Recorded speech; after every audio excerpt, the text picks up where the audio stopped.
"Aku bisa membuatmu berjalan lagi," kata anak jalanan kepada miliarder yang lumpuh. Pria itu tertawa dengan hina sampai sesuatu yang luar biasa terjadi. Tonton sampai akhir kisah indah tentang iman dan ketabahan ini. Jika kamu menyukai cerita ini, jangan lupa untuk subscribe ke channel kami dan beritahu kami dari kota mana kamu menonton. Kita lanjutkan. 9 lantai di atas kota Jakarta yang hiruk-pikuk, Adipati Wirawan berdiri tegak di depan jendela kaca yang membentang dari lantai hingga langit-langit kantornya. Dari ketinggian ini, kota tampak seperti papan catur raksasa dan dia adalah sang Grandmaster. Lalu lintas yang bergerak di bawah mengikuti pola yang dapat diprediksi. Orang-orang bergerak seperti pion dalam permainan yang telah dia kuasai sejak lama. Tuan Adipati, rapat Dewan Direksi akan dimulai dalam 5 menit, suara Ibu Ratna, asisten pribadinya, terdengar dari interkom. Adipati tidak bergeming, matanya masih tertuju pada kota di bawah. Jakarta telah memberikannya segalanya, kekayaan, kekuasaan, dan reputasi sebagai salah satu pengusaha paling brilian di Indonesia. Pada usia 45 tahun, dia telah membangun Wirawan Group menjadi konglomerat terbesar di negeri ini, dengan cabang yang meliputi teknologi, properti, dan keuangan. 5 menit, jawabnya singkat, tanpa menoleh. Di meja kerjanya yang rapi, tidak ada bingkai foto keluarga, tidak ada hiasan personal, hanya ada komputer, beberapa file yang tersusun rapi, dan sebuah kubus Rubik yang selalu dia selesaikan ketika berpikir. Adipati tidak percaya pada sentimentalitas. Baginya, hidup adalah tentang logika, strategi, dan kontrol absolut. Dia menyisir, rambutnya yang dipotong rapi dengan jemarinya yang panjang. Tidak ada uban di sana, tidak ada tanda kelemahan. Adipati merapikan dasinya dan memeriksa jam tangannya yang berharga ratusan juta rupiah. Tepat waktu seperti biasa. Saat dia melangkah ke ruang rapat, semua mata tertuju padanya. 12 eksekutif senior langsung berdiri, gestur hormat yang telah menjadi kebiasaan selama bertahun-tahun. Adipati mengangguk singkat, lalu duduk di kursinya di kepala meja. "Laporan kuartal ketiga," ucapnya tanpa basa-basi. "Saya ingin angka, bukan cerita." Selama 2 jam berikutnya, Adipati mendengarkan presentasi, menganalisis grafik, dan mempertanyakan setiap proyeksi yang menurutnya terlalu optimis. Tidak ada yang berani membantah ketika dia memutuskan untuk menghentikan 3 proyek yang dianggapnya tidak efisien. Meskipun itu berarti ratusan karyawan akan kehilangan pekerjaan. "Sentimen tidak memiliki tempat dalam bisnis," katanya tegas. "Jika angkanya tidak masuk akal, kita potong. Sesederhana itu." Setelah rapat, Adipati kembali ke ruangannya dan menemukan Bima Santoso, Kepala Divisi Riset dan Pengembangan, sedang menunggunya. "Ada apa, Bima?" tanyanya sambil duduk di belakang meja kerjanya. "Saya ingin mendiskusikan ulang keputusan untuk menghentikan proyek di Bandung," kata Bima dengan hati-hati. "Tim di sana telah bekerja selama 2 tahun, dan mereka hampir mencapai terobosan besar dalam teknologi energi terbarukan. Jika kita bisa bersabar sedikit lagi." 2 tahun tanpa hasil konkret, potong Adipati. "Itu bukan investasi, itu pemborosan. Kita sudah memberikan mereka cukup waktu. Tapi dampak sosialnya bukan urusan kita." Adipati menatap Bima dengan tajam. "Saya membangun perusahaan ini berdasarkan logika, bukan emosi. Itu sebabnya kita masih berdiri ketika perusahaan lain jatuh. Itu sebabnya kita menghasilkan laba ketika yang lain merugi." Bima tampak ingin membantah, namun akhirnya hanya mengangguk pelan. "Saya mengerti, Pak." Setelah Bima pergi, Adipati memutar kursinya untuk menghadap jendela lagi. Matahari mulai terbenam di Cakrawala, Jakarta, menyinari gedung-gedung pencakar, langit dengan cahaya oranye keemasan. Ini adalah saat favoritnya, ketika dia bisa melihat bukti nyata dari kerajaannya yang berkembang. Telepon di sakunya bergetar. Pesan dari Dewi, wanita yang telah dia kencani selama 3 bulan terakhir. Dia meminta Adipati untuk makan malam bersama malam ini. Adipati mengetik balasan singkat. "Tidak bisa. Ada berkas yang harus saya tinjau." Dia tidak merasa perlu memberikan penjelasan lebih lanjut. Jika Dewi tidak bisa menerima gaya hidupnya, mereka tidak cocok. Sesederhana itu. Malam itu, Adipati bekerja hingga larut seperti biasa. Pukul 23.30, dia akhirnya meninggalkan kantor dan masuk ke dalam Mercedes hitamnya yang menunggu di depan gedung. Ke rumah Pak Hadi, perintahnya kepada sopir pribadinya. Jalanan Jakarta masih padat meski sudah larut. Adipati membuka laptopnya dan mulai meninjau laporan untuk rapat besok pagi. Dia hampir tidak memperhatikan pemandangan di luar, gedung-gedung, mal-mal, dan billboard raksasa yang menampilkan wajahnya sendiri untuk kampanye Wirawan Foundation, yayasan amal yang dia dirikan untuk tujuan pajak dan citra publik. Ketika mereka melewati kawasan Sudirman, lampu lalu lintas berubah menjadi merah. Pak Hadi menghentikan mobil dengan mulus. "Kita akan tiba di rumah dalam 20 menit, Pak," kata Pak Hadi. Adipati hanya mengangguk, matanya masih terpaku pada layar laptop. Dia sedang menganalisis grafik ketika terdengar suara decit ban yang memekakkan telinga, diikuti oleh cahaya terang yang menyilaukan dari samping. Sebelum dia bisa bereaksi, dunia di sekitarnya tiba-tiba berputar. Suara benturan logam yang berderak, kaca yang pecah, rasa sakit yang luar biasa, lalu kegelapan. Ketika Adipati membuka mata, dia berada di ruangan yang asing dengan bau antiseptik yang kuat. Suara monoton dari mesin di sampingnya adalah hal pertama yang dia dengar. Dia mencoba untuk bergerak, tetapi tubuhnya tidak merespons. "Anda sudah sadar?" Suara seorang wanita terdengar. Seorang perawat dengan wajah lembut muncul dalam pandangannya. "Saya akan memanggil dokter." Beberapa saat kemudian, seorang pria paruh baya dengan jas putih memasuki ruangan. "Selamat pagi, Tuan Wirawan. Saya Dr. Prasetyo. Anda mengalami kecelakaan mobil yang serius." "Berapa lama?" tanya Adipati. Suaranya serak. 3 hari, jawab. "Dokter, Anda mengalami cedera yang cukup parah, termasuk trauma pada tulang belakang." "Kapan saya bisa kembali bekerja?" Adipati mencoba untuk duduk, tetapi sekali lagi, tubuhnya tidak merespons. Kali ini rasa panik mulai menjalari pikirannya. "Kenapa saya tidak bisa bergerak?" Dr. Prasetyo menarik napas dalam-dalam sebelum menjawab. "Tuan Wirawan, saya perlu memberitahu Anda bahwa Anda mengalami cedera tulang belakang yang serius. Kerusakan pada saraf tulang belakang Anda signifikan." "Apa maksud Anda?" Adipati merasakan detak jantungnya meningkat, sesuatu yang biasanya bisa dia kendalikan. "Anda mengalami paraplegia," kata dokter dengan hati-hati. "Anda telah kehilangan fungsi motorik dan sensorik di kedua kaki Anda." "Tidak mungkin," Adipati menggelengkan kepalanya. "Pasti ada kesalahan. Minta dokter lain untuk memeriksa lagi." "Kami telah melakukan semua tes yang diperlukan. 3 spesialis telah mengkonfirmasi diagnosis ini. Kami telah melakukan segala yang kami bisa, tetapi kerusakan sarafnya terlalu ekstensif. Tapi pasti ada operasi, terapi, sesuatu." Untuk pertama kalinya dalam hidupnya, Adipati merasa tidak berdaya. "Kami akan melakukan rehabilitasi intensif, tentu saja. Tetapi saya harus jujur dengan Anda, dalam kasus seperti ini, kemungkinan untuk pulih sepenuhnya sangat kecil.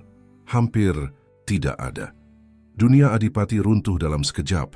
Pria yang selalu mengendalikan segalanya kini bahkan tidak bisa mengendalikan tubuhnya sendiri. Pria yang telah membangun kerajaan bisnisnya dengan kekuatan logika dan disiplin besi, kini dihadapkan pada situasi yang tidak bisa diselesaikan dengan analisis atau strategi. "Tinggalkan saya sendiri," katanya pelan. "Tuan Wirawan, saya mengerti. Ini berat, tapi tinggalkan saya sendiri," teriak Adipati, suaranya bergema di ruangan yang steril itu. Dokter dan perawat dengan enggan meninggalkan ruangan. Setelah mereka pergi, Adipati menatap langit-langit rumah sakit dengan pandangan kosong. Di luar jendela, kota Jakarta terus bergerak. Kendaraan bergerak, orang-orang berjalan, kehidupan berlanjut. Tapi baginya, dunia telah berhenti berputar. Untuk pertama kalinya sejak dia masih kecil, air mata mengalir di pipinya. Bukan karena rasa sakit fisik, tapi karena realisasi mengerikan bahwa semua kontrol yang dia pikir dia miliki hanyalah ilusi. Hidupnya, seperti yang dia kenal, telah berakhir. 6 bulan telah berlalu sejak hari yang mengubah hidup Adipati selamanya. Rumahnya yang mewah di kawasan Menteng kini terasa seperti penjara. Ruangan-ruangan luas dengan langit-langit tinggi, dan perabotan mahal yang dulunya menjadi simbol keberhasilannya, kini hanya mengingatkannya pada apa yang telah hilang. "Tuan, sarapan Anda sudah siap," Ibu Sulastri, kepala rumah tangga yang telah bekerja untuknya selama belasan tahun, berdiri di ambang pintu kamar tidurnya. Adipati tidak menjawab. Dia hanya menatap keluar jendela dari kursi rodanya, memandang taman yang tidak pernah dia nikmati sebelumnya. Sekarang, bahkan jika dia ingin, dia tidak bisa berjalan di sana. "Tuan harus makan," Ibu Sulastri mencoba lagi. "Sudah 3 hari Anda hampir tidak menyentuh makanan Anda." "Letakkan saja di meja," kata Adipati akhirnya, suaranya kosong. "Dan katakan pada terapis itu untuk tidak datang hari ini. Saya tidak ingin melakukan terapi." Ibu Sulastri menghela napas, tapi tidak membantah. Dia sudah terbiasa dengan penolakan Adipati terhadap segala bentuk bantuan selama beberapa bulan. Terakhir, dia meletakkan nampan berisi sarapan di meja samping tempat tidur dan diam-diam meninggalkan kamar. Setelah Ibu Sulastri pergi, Adipati mengambil tablet dari meja dan membuka email. Dulu, dia akan memiliki ratusan pesan penting setiap pagi. Sekarang kotak masuknya hampir kosong. Sejak dia menyerahkan kendali Wirawan Group kepada Dewan Direksi, hanya ada laporan bulanan yang dikirimkan kepadanya, laporan yang hampir tidak pernah dia baca. Dia menelusuri berita bisnis hari itu. Saham Wirawan Group turun 2% setelah pengumuman restrukturisasi. Dulu penurunan sekecil itu akan membuatnya marah dan dia akan menghabiskan seluruh hari mencari solusi. Sekarang dia hanya menatap angka-angka itu dengan kekosongan yang sama, seperti yang dia rasakan di dalam dirinya. Teleponnya berdering. Nama Hendra Subianto, mantan teman dekat dan partner bisnisnya, muncul di layar. Adipati hampir menekan tombol tolak, tapi kemudian mengubah pikirannya dan menerima panggilan. "Halo Hendra." "Pati, akhirnya kau menjawab teleponku. Sudah berapa kali aku mencoba menghubungimu bulan ini." Suara Hendra terdengar terlalu ceria, seolah berbicara dengan seseorang yang sedang berlibur, bukan seseorang yang kehidupannya telah hancur. "Aku sibuk," jawab Adipati datar. "Sibuk bersembunyi dari dunia. Maksudmu?" Hendra tidak pernah takut untuk berkata jujur. Itu sebabnya mereka berteman baik dulu. "Dengar, aku akan langsung ke intinya. Dewan Direksi khawatir tentang arah perusahaan. Mereka membutuhkan kepemimpinanmu, setidaknya sebagai penasihat. Kau tidak perlu kembali bekerja penuh waktu." "Aku sudah membuat keputusanku, Hendra. Tapi ini perusahaanmu. Kau membangunnya dari nol. Kau tidak bisa begitu saja melepaskannya." "Aku tidak bisa memimpin dari kursi roda," kata Adipati dengan nada pahit. "Stephen Hawking memimpin revolusi dalam fisika dari kursi roda," balas Hendra. "Franklin Roosevelt memimpin Amerika dari kursi roda. Ini tentang otakmu, Pati, bukan kakimu. Jangan bandingkan aku dengan mereka." "Kenapa tidak? Karena mereka lebih kuat darimu? Karena mereka tidak menyerah?" Adipati merasakan amarah mulai tumbuh dalam dirinya. Emosi pertama yang benar-benar dia rasakan dalam berbulan-bulan. "Kau tidak tahu apa yang kuhadapi. Maka, beritahu aku. Bicara padaku seperti dulu. Kita selalu menemukan solusi untuk segala masalah." "Tidak ada solusi untuk ini, Hendra." Adipati menggenggam telepon dengan erat. "Dokter sudah sangat jelas. Kerusakan sarafku permanen. Tidak ada obat, tidak ada terapi yang bisa memperbaikinya." Hening sejenak sebelum Hendra berbicara lagi, kali ini dengan suara yang lebih lembut. "Ini bukan tentang berjalan lagi, Pati. Ini tentang hidup lagi." Kata-kata itu menusuk Adipati lebih dalam dari yang dia harapkan. Tanpa berkata apa-apa lagi, dia memutuskan panggilan dan melempar teleponnya ke tempat tidur. Hidup lagi? Bagaimana mungkin dia hidup lagi ketika setengah dari tubuhnya telah mati? Bagaimana mungkin dia kembali ke dunia yang telah dia kuasai, ketika sekarang dia bahkan tidak bisa menggunakan toilet tanpa bantuan? Rasa malu dan keputusasaan menggerogotinya dari dalam, seperti kanker yang perlahan-lahan menghabiskan semua harapan yang tersisa. Sore itu, setelah berdebat dengan dirinya sendiri selama berjam-jam, Adipati akhirnya meminta Pak Hadi untuk membawanya keluar. Bukan karena dia ingin, Tapi karena dokternya telah memperingatkan bahwa terus-menerus berada di dalam rumah akan memperburuk kondisi fisik dan mentalnya. "Kemana kita akan pergi, Pak?" tanya Pak Hadi, yang kini berperan ganda sebagai sopir dan asisten pribadi. "Kemana saja," jawab Adipati, "hanya jauh dari sini." Mereka mengendarai mobil yang telah dimodifikasi khusus untuk akomodasi kursi roda melalui jalan-jalan Jakarta yang macet. Adipati menatap keluar jendela, melihat kota yang dulu dia kuasai, gedung-gedung pencakar langit. Wirawan Group berdiri menjulang di kejauhan seolah mengejeknya. Setelah beberapa saat mereka tiba di Taman Suropati, salah satu taman kota yang lebih tenang di Jakarta. Pak Hadi membantu Adipati turun dari mobil dan mendorong kursi rodanya ke dalam taman. "Saya akan menunggu di sini, Pak," kata Pak Hadi, menunjuk ke bangku dekat pintu masuk. "Panggil saya jika Anda membutuhkan sesuatu." Adipati mengangguk dan mulai mendorong kursi rodanya sendiri menyusuri jalan setapak taman. Beberapa orang menatapnya, sebagian mengenalinya sebagai pengusaha terkenal, yang lain hanya memandangnya dengan kasihan karena kondisinya. Dia benci kedua jenis tatapan itu. Dia berhenti di dekat air mancur di tengah taman dan memperhatikan anak-anak yang bermain, pasangan yang berbincang, dan orang tua yang berjalan-jalan. Kehidupan normal yang kini tampak sangat jauh baginya. "Permisi, Pak." Adipati menoleh dan melihat seorang anak laki-laki yang berdiri di sampingnya. Anak itu berusia sekitar 12 tahun, dengan pakaian sederhana dan wajah yang kotor. Mungkin salah satu anak jalanan yang sering terlihat di sekitar taman, pikir Adipati. "Apa?" tanyanya dengan nada tidak ramah. "Bapak mau saya bantu dorong kursinya?"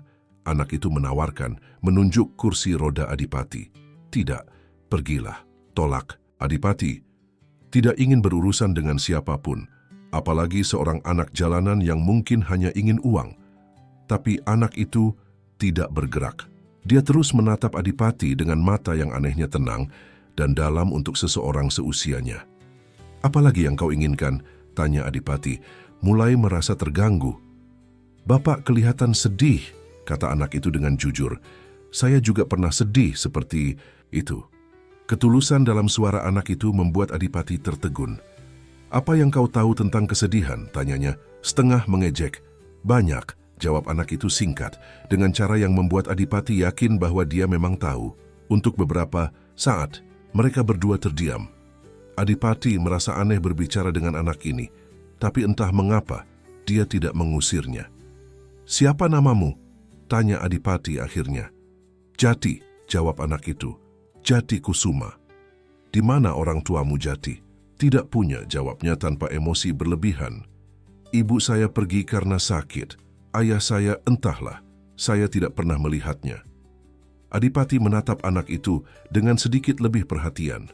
Tidak ada rasa kasihan dalam tatapannya, hanya pengakuan atas penderitaan yang sama. "Jadi kau hidup di jalanan?" Jati mengangguk. "Kadang-kadang. Kadang saya tidur di masjid, kadang di rumah teman." Adipati hampir tersenyum pada ironi situasi ini. Disinilah dia, seorang miliarder yang memiliki segalanya secara material, namun merasa hidupnya telah berakhir. Berbicara dengan seorang anak yang tidak memiliki apa-apa, namun tetap bertahan. "Bapak sakit?" tanya Jati, menunjuk kursi roda. "Ya," jawab Adipati singkat. "Saya tidak bisa berjalan lagi." "Dokter bilang tidak bisa sembuh?" "Ya." Jati memiringkan kepalanya, memperhatikan Adipati dengan seksama. Kemudian, dengan suara yang lebih rendah dan lebih serius, dia berkata, "Saya bisa membantu Bapak berjalan lagi." Adipati tertawa sinis. "Bahkan dokter terbaik di Singapura dan Amerika tidak bisa menyembuhkan saya. Apa yang bisa dilakukan oleh seorang anak jalanan?" "Bukan saya," Jati menggelengkan kepalanya. "Tapi saya tahu seseorang yang bisa. Dia menyembuhkan banyak orang yang dokter tidak bisa sembuhkan." "Ah, dukun maksudmu?" Adipati mendengus. "Saya tidak percaya takhayul." "Bukan dukun," Jati bersikeras. "Dia berbeda. Dia menyembuhkan saya juga." "Menyembuhkan apa?" "Kaki saya." Jati mengangkat celana panjangnya, menunjukkan bekas luka besar di betisnya. "Dulu patah sangat parah. Dokter bilang mungkin harus dipotong. Tapi sekarang lihat, saya bisa berlari lagi." Adipati menatap bekas luka itu. Memang tampak seperti cedera yang serius, tapi itu jelas berbeda dengan cedera tulang belakang yang dialaminya. "Dengar, Nas," kata Adipati dengan nada lelah. "Aku menghargai niatmu, tapi kau tidak mengerti. Kondisiku berbeda. Ini bukan tentang tulang yang patah. Ini tentang saraf yang rusak permanen." Jati terdiam sejenak, lalu mengeluarkan sesuatu dari sakunya, sebuah amplop kusam. Dia membukanya dan menunjukkan selembar foto kepada Adipati. Dalam foto itu, Jati berdiri bersama seorang pria setengah baya dengan wajah tenang dan seorang wanita muda di kursi roda.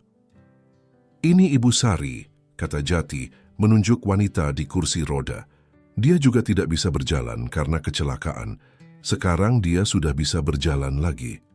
Adipati menatap foto itu dengan skeptis. Ini bisa saja diatur. "Bapak bisa bertanya sendiri padanya," kata Jati dengan yakin.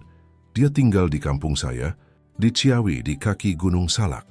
Sesuatu dalam keyakinan anak itu membuat Adipati tertegun.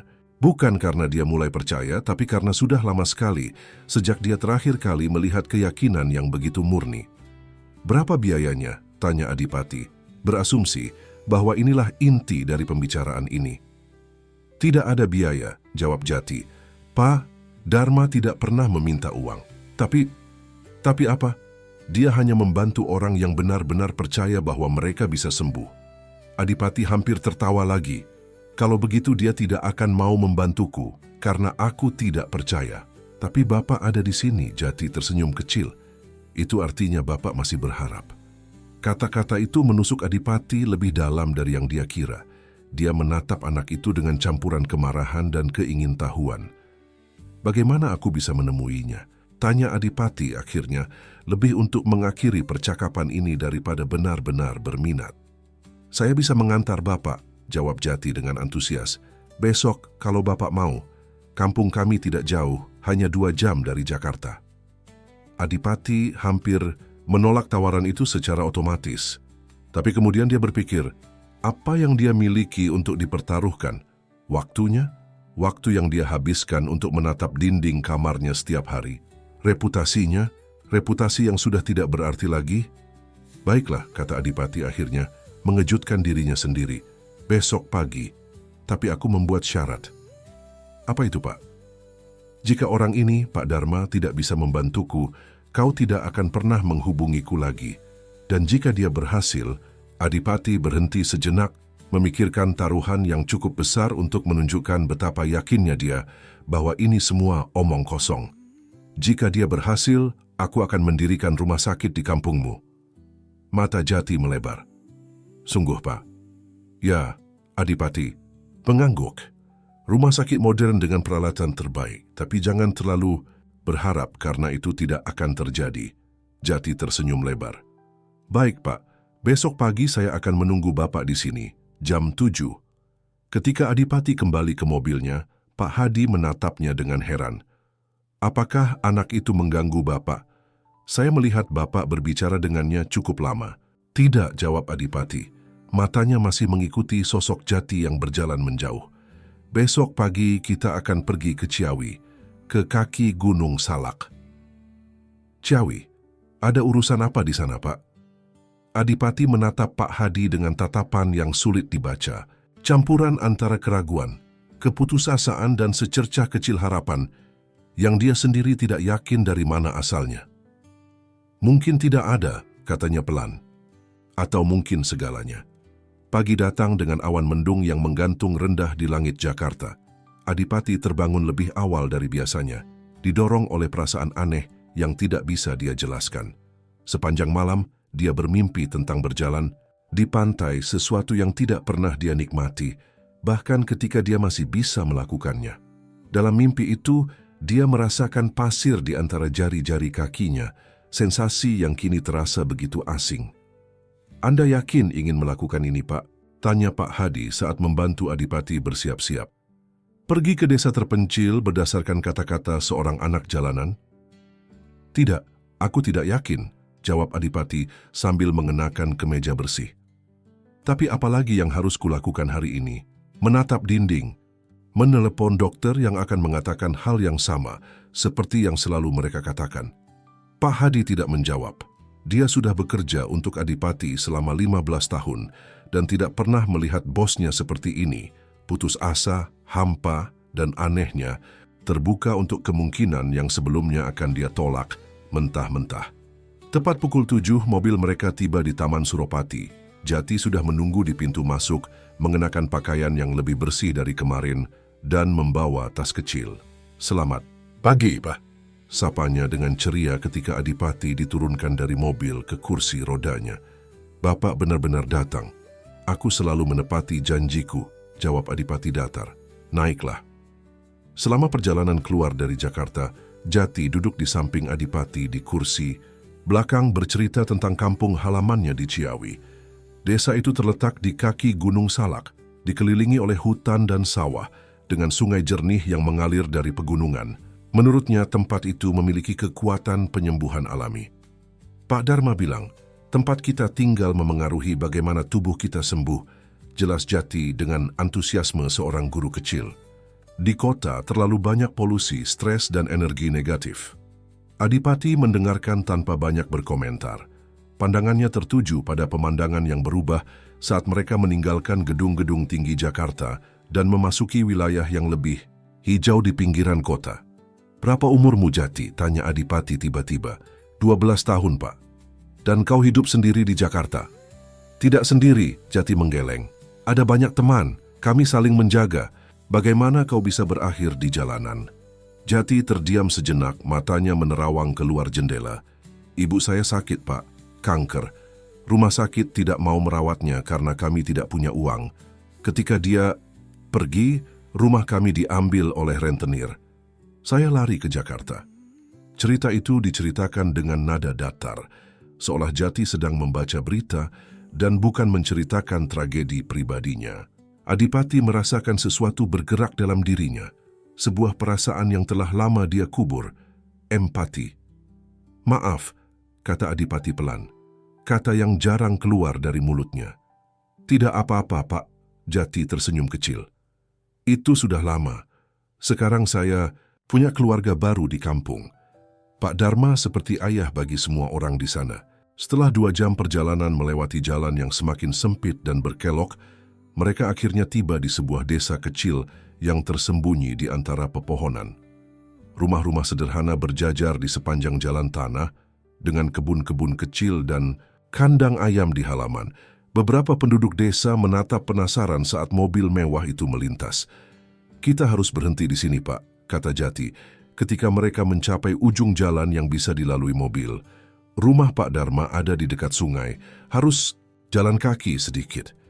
Adipati melihat jalanan berbatu di depan mereka dan hampir mendengus. "Jalan kaki? Kau lihat kondisiku." "Maaf, Pak. Maksud saya dengan kursi roda, tapi jalanannya mungkin tidak mulus." Pak Hadi mengeluarkan kursi roda dan membantu Adipati turun dari mobil. Cuaca di desa jauh lebih sejuk dibandingkan Jakarta, dengan udara segar yang beraroma tanah dan dedaunan. Untuk sesaat, Adipati menutup mata dan menghirup dalam-dalam. Sensasi yang sudah lama tidak dia rasakan. "Saya akan mendorong kursi Bapak," tawar Pak Hadi. "Biar saya saja, Pak," Jati melangkah maju. "Saya tahu jalan terbaik, ada banyak batu dan lubang." Pak Hadi menatap Adipati yang mengangguk memberi izin. Jati mengambil alih kursi roda dan mulai mendorongnya dengan hati-hati melalui jalanan berbatu. Pak Hadi mengikuti dari belakang, siap membantu jika diperlukan. Mereka melewati beberapa rumah penduduk, yang sebagian besar terbuat dari kayu dengan atap seng atau genteng. Di halaman-halaman kecil, anak-anak bermain dan orang dewasa bekerja menanam sayuran atau membuat kerajinan. Beberapa dari mereka menyapa Jati dengan ramah. "Kau sepertinya dikenal di sini," komentar Adipati. "Saya lahir di sini, Pak. Saya hanya pergi ke Jakarta untuk mencari uang, tapi selalu kembali ketika bisa." Mereka berbelok ke sebuah jalan kecil yang mengarah ke sungai. Di kejauhan, terlihat sebuah rumah panggung sederhana yang berdiri sedikit terpisah dari rumah-rumah lain. Halaman rumah itu ditanami berbagai tanaman herbal dan bunga-bunga berwarna-warni. "Itu rumah Pak Dharma," kata Jati, menunjuk ke rumah panggung itu. Saat mereka mendekat, Adipati melihat seorang pria sedang menyiram tanaman di halamannya.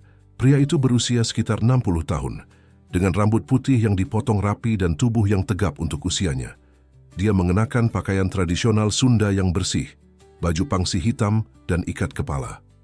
"Pak Dharma," panggil Jati dengan gembira. "Saya membawa tamu dari Jakarta." Pria itu menoleh dan tersenyum hangat. Dia meletakkan alat penyiram dan berjalan ke arah mereka. Ada sesuatu dalam caranya bergerak yang membuat Adipati memperhatikan ketenangan dan keseimbangan yang sempurna, seolah setiap langkahnya dipertimbangkan dengan seksama. "Jati, anakku," Pak Dharma menyambut dengan suara yang dalam dan tenang. "Sudah lama kau tidak berkunjung." "Saya ada di Jakarta, Pak. Mencari uang untuk sekolah," jawab Jati. Pak Dharma mengalihkan perhatiannya ke Adipati. Tidak ada rasa kasihan atau keheranan dalam tatapannya ketika melihat kursi roda. Hanya ketenangan dan penerimaan yang sama. "Selamat datang di rumah saya," katanya, membungkuk sedikit sebagai tanda hormat. "Saya Dharma Wibawa, Adipati Wirawan." Adipati memperkenalkan diri dengan kaku. Tidak yakin bagaimana harus bersikap. "Pak Adipati mengalami kecelakaan, Pak," jelas Jati. "Dokter bilang dia tidak bisa berjalan lagi. Saya bilang Pak Dharma bisa membantu." Pak Dharma tidak langsung menanggapi. Dia menatap Adipati dengan seksama, seolah melihat sesuatu yang tidak terlihat oleh orang lain. "Kau datang dari jauh," katanya akhirnya. "Pasti bukan keputusan yang mudah." "Saya tidak punya banyak pilihan lain," jawab Adipati dengan nada pahit. "Kita selalu punya pilihan, Nak," Pak Dharma tersenyum kecil. "Mari, masuklah, kita bicara di dalam." Adipati melihat tangga kayu yang mengarah ke rumah panggung dan hampir tertawa sinis. "Saya tidak bisa naik tangga." "Ah, tentu saja," Pak Dharma mengangguk. "Kalau begitu kita bicara di pendopo samping. Jati, bisa tolong antarkan Pak Adipati ke sana."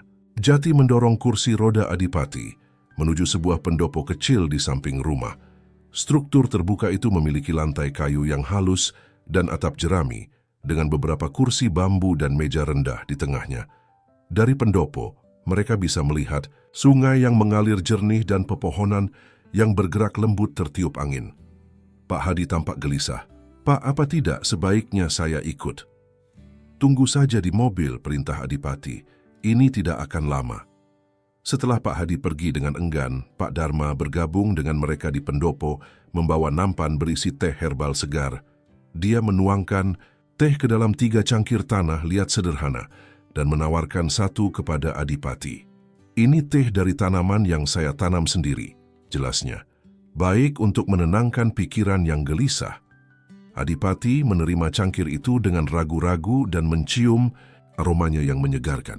Dia menyesap sedikit dan terkejut dengan rasanya yang manis alami. "Jati bilang Anda seorang penyembuh," kata Adipati langsung ke pokok persoalan.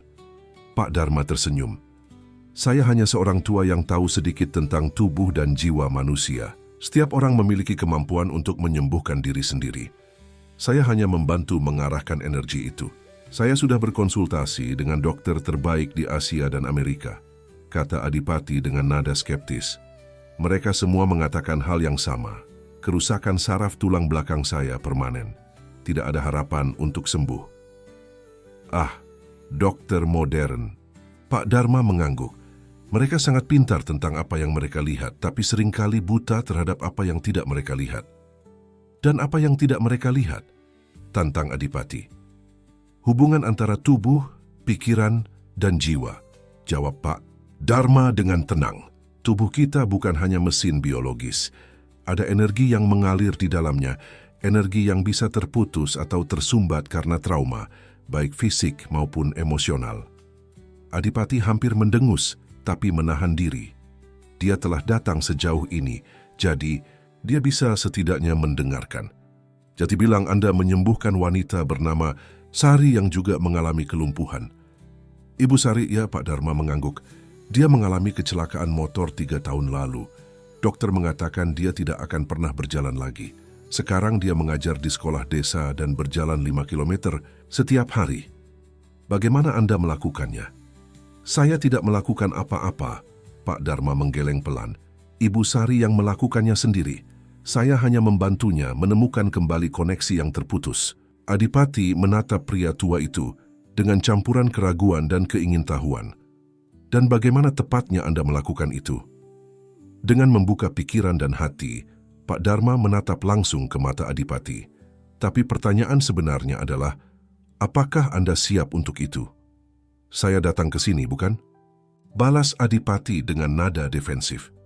Ya, tubuh Anda ada di sini, Pak Dharma mengangguk. Tapi bagaimana dengan pikiran Anda dan hati Anda? Apakah mereka juga siap? Pertanyaan itu menusuk Adipati lebih dalam dari yang dia kira. Dia tidak tahu harus menjawab apa. Saya tidak meminta Anda untuk percaya, lanjut Pak Dharma dengan lembut. Saya hanya meminta Anda untuk membuka diri terhadap kemungkinan. Bisakah Anda melakukan itu? Adipati meletakkan cangkir tehnya. Saya telah membangun kerajaan bisnis dengan mengandalkan fakta dan logika. Seluruh hidup saya didasarkan pada hal-hal yang dapat dibuktikan dan diukur. Dan sekarang Anda meminta saya untuk percaya pada energi dan koneksi spiritual? Tidak, Pak Dharma menggeleng. Saya meminta Anda untuk sejenak melupakan semua yang Anda pikir Anda ketahui dan melihat dunia dengan mata yang baru. Kadang-kadang untuk menemukan jawaban, kita harus terlebih dahulu melupakan pertanyaan. Adipati menatap sungai yang mengalir di kejauhan. Air itu mengalir begitu alami, tanpa usaha, menemukan jalannya sendiri di antara batu-batu dan pasir. Mungkinkah itu juga berlaku untuk tubuhnya? Untuk hidupnya. Bagaimana proses penyembuhannya? Tanya Adipati akhirnya. Untuk setiap orang berbeda, jawab Pak Dharma. Untuk Anda, kita perlu memulai dengan mengembalikan keseimbangan energi yang terganggu akibat trauma. Itu membutuhkan waktu, mungkin beberapa minggu. Anda perlu tinggal di sini. Beberapa minggu, Adipati mengerutkan dahi.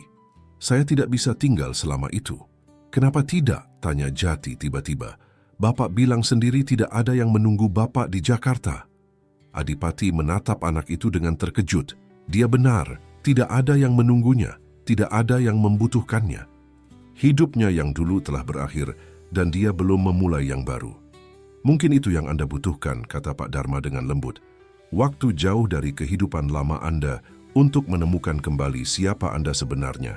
Dan jika tidak berhasil, tanya Adipati.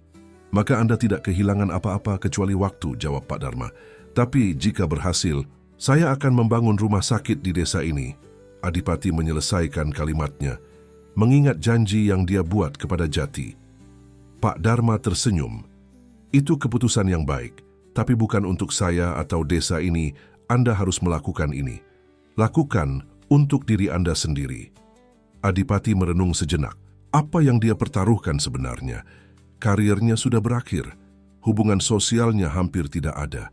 Hidupnya di Jakarta hanyalah eksistensi kosong dalam kamar mewah yang terasa seperti penjara. Baiklah, kata Adipati akhirnya. Saya akan tinggal, tapi dengan syarat. Jika dalam 1 bulan tidak ada perubahan, saya pergi dan kita anggap ini tidak pernah terjadi.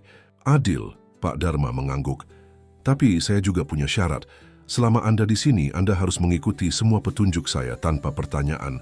Anda harus bersedia melepaskan kontrol. Bagi Adipati, melepaskan kontrol adalah hal tersulit yang bisa diminta darinya. Sepanjang hidupnya, kontrol adalah segalanya. Tapi apa pilihan lain yang dia miliki? Setujuan, katanya, mengulurkan tangan. Pak Dharma menjabat tangannya dengan genggaman yang hangat dan kuat. Kalau begitu, kita mulai besok pagi. Hari ini istirahatlah. Jati akan menunjukkan tempat Anda menginap. Ketika Adipati dibantu kembali ke kursi rodanya, dia melihat sekeliling desa kecil ini, rumah-rumah sederhana, sawah yang membentang hijau, dan pegunungan yang menjulang di kejauhan. Tempat ini sangat berbeda dari dunianya yang berkilau dan teknologi tinggi. Namun, entah mengapa untuk pertama kalinya dalam berbulan-bulan, dia merasakan sesuatu yang sudah lama hilang. Harapan. Apakah ini hanya ilusi? Mungkin, tapi seperti kata Pak Dharma, apa yang dia pertaruhkan selain waktu, dan waktu adalah satu-satunya hal yang dia miliki terlalu banyak sekarang. Bapak yakin mau tinggal di sini? Tanya Jati dengan mata berbinar. Tidak, jawab Adipati jujur, tapi aku akan mencoba. Saat matahari mulai terbenam di balik Gunung Salak, Adipati mengirim Pak Hadi kembali ke Jakarta untuk mengambil beberapa barang pribadinya. Dia tidak tahu apa yang menunggunya di desa kecil ini, tapi untuk pertama kalinya sejak kecelakaan, dia merasa hidupnya bergerak maju, bukan hanya berdiam di tempat. Hari pertama Adipati di Ciawi dimulai dengan suara ayam berkokok dan burung-burung berkicau. Untuk sesaat, dia tidak ingat di mana dia berada. Selama 6 bulan terakhir, dia terbangun di kamar mewahnya yang kedap suara di Jakarta dengan lampu redup dan tirai otomatis. Di sini, cahaya matahari pagi menembus melalui jendela kayu sederhana pondok kecil yang telah disiapkan untuknya. "Selamat pagi, Pak Adipati," sapa Jati yang tiba-tiba muncul di ambang pintu. "Pak Dharma menunggu Anda untuk sarapan." Adipati melirik jam tangannya. Pukul 05.30 pagi. Di Jakarta, dia tidak pernah bangun sebelum jam 7, bahkan di masa kejayaannya. "Jam berapa terapi dimulai?" tanya Adipati, sambil berusaha bangun dan memindahkan dirinya ke kursi roda, proses yang masih terasa memalukan baginya. "Terapi sudah dimulai, Pak," jawab Jati dengan senyum misterius. Semuanya adalah terapi. Adipati ingin bertanya apa maksudnya, tapi memutuskan untuk menunggu dan bertemu langsung dengan Pak Dharma. Dengan bantuan Jati, dia bersiap-siap dan mendorong kursi rodanya keluar menuju pendopo di mana Pak Dharma sudah menunggu dengan sarapan sederhana, bubur, sayuran rebus, dan teh herbal. "Selamat pagi," sapa Pak Dharma dengan ketenangan yang sama seperti kemarin. "Bagaimana tidur Anda?" "Lebih baik dari yang saya kira," jawab Adipati jujur. Dia tidak menyebutkan bahwa ini adalah tidur terpanjang dan terdalam yang dia alami sejak kecelakaan. "Udara pegunungan membantu tubuh beristirahat dengan lebih alami," kata Pak Dharma sambil menuangkan teh ke dalam cangkir Adipati. "Hari ini, kita akan mulai dengan membersihkan." "Membersihkan apa?" "Tubuh, pikiran, dan energi Anda," jawab Pak Dharma. "Sebelum penyembuhan bisa dimulai, kita perlu menghilangkan hambatan yang menghalangi aliran energi." Adipati menahan keinginannya untuk mendengus. Sebagai mantan CEO yang terbiasa dengan jadwal terstruktur dan hasil terukur, pembicaraan tentang energi dan aliran terasa seperti pemborosan waktu. Tapi dia telah berjanji untuk mencoba, jadi dia hanya mengangguk. Setelah sarapan, Pak Dharma membawa Adipati ke dekat sungai. Di sana, sebuah tikar telah digelar di bawah pohon besar. Dengan bantuan Jati, Adipati dipindahkan dari kursi rodanya ke tikar. "Pertama, kita perlu mengenal tubuh Anda lagi," kata Pak Dharma, duduk bersila di hadapan Adipati. "Selama berapa lama Anda telah menganggap tubuh bagian bawah Anda sebagai mati?" Pertanyaan itu menusuk Adipati. "Sejak dokter mengatakan saya tidak akan bisa berjalan lagi, dan apakah Anda pernah mencoba berbicara dengan tubuh Anda sejak saat itu?" "Berbicara?" Adipati mengerutkan dahi. "Dengan kaki saya, itu tidak masuk akal." "Tidak masuk akal bagi pikiran logis Anda," Pak Dharma tersenyum. "Tapi tubuh kita memiliki kecerdasan sendiri. Sel-sel kita berkomunikasi, jaringan kita berbicara satu sama lain. Mengapa kita tidak berbicara dengan mereka?" Adipati merasa ini konyol, tapi dia menahan komentarnya. "Baiklah, bagaimana caranya?" "Tutup mata Anda," instruksi Pak Dharma. "Rasakan tubuh Anda dari ujung kepala hingga ujung kaki. Jangan berpikir tentang apa yang bisa atau tidak bisa Anda rasakan, hanya merasakan." Dengan enggan Adipati menutup matanya. Dia merasakan angin sepoi-sepoi di wajahnya, suara sungai yang mengalir, dan kehangatan matahari pagi di kulitnya. "Sekarang, kirimkan perhatian Anda ke kaki Anda," lanjut Pak Dharma dengan suara lembut. "Bukan sebagai sesuatu yang rusak, tapi sebagai bagian dari Anda yang sedang tidur. Bayangkan kehangatan mengalir dari kepala Anda, turun melalui leher, punggung, dan terus ke kaki."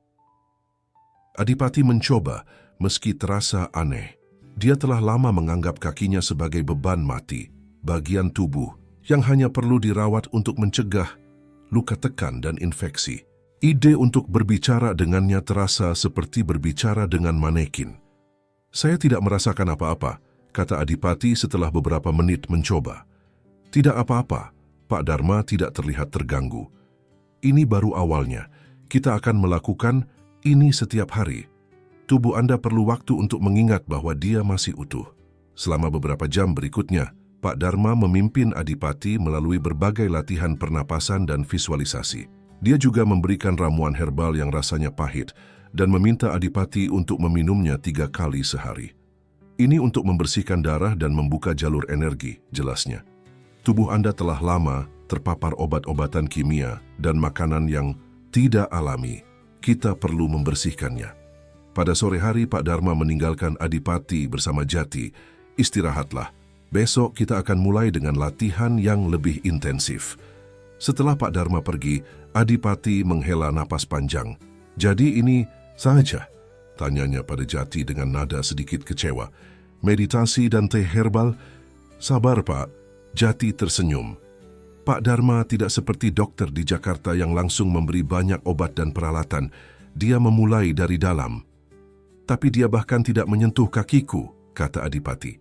Bagaimana dia bisa tahu kondisiku tanpa pemeriksaan? Dia tahu, jawab Jati dengan keyakinan anak-anak yang murni. Dia bisa melihat apa yang tidak bisa dilihat orang lain. Malam itu, berbaring di tempat tidur sederhananya, Adipati mulai merasa ragu. Apakah dia telah membuat kesalahan dengan datang ke sini? Apakah dia begitu putus asa sehingga mau mencoba hal-hal yang bertentangan dengan logikanya selama ini? Keraguan-keraguan itu menari di benaknya hingga dia tertidur, diiringi suara jangkrik dan aliran sungai di kejauhan. Hari kedua tidak jauh berbeda. Pak Dharma melanjutkan dengan latihan pernapasan dan visualisasi, tapi kali ini dia juga meminta Adipati untuk menceritakan tentang hidupnya, masa kecilnya, karirnya, dan kecelakaan yang mengubah segalanya. Kenapa ini penting? Tanya Adipati, yang tidak suka berbicara tentang masa lalunya. Karena trauma tidak hanya terjadi pada tubuh, jawab Pak Dharma. Pikiran dan jiwa juga mengalami trauma. Untuk menyembuhkan tubuh, kita perlu menyembuhkan semuanya. Dengan enggan, Adipati mulai bercerita tentang ayahnya yang keras dan perfeksionis, tentang ibunya yang lembut namun tidak berdaya, tentang masa kecilnya yang penuh tekanan untuk selalu menjadi yang terbaik, tentang kariernya yang cemerlang namun kosong, dan akhirnya tentang kecelakaan yang merenggut segalanya. Saya masih ingat suara benturannya, kata Adipati, suaranya bergetar sedikit, dan kemudian keheningan. Saya pikir saya sudah mati. Mungkin lebih baik jika begitu.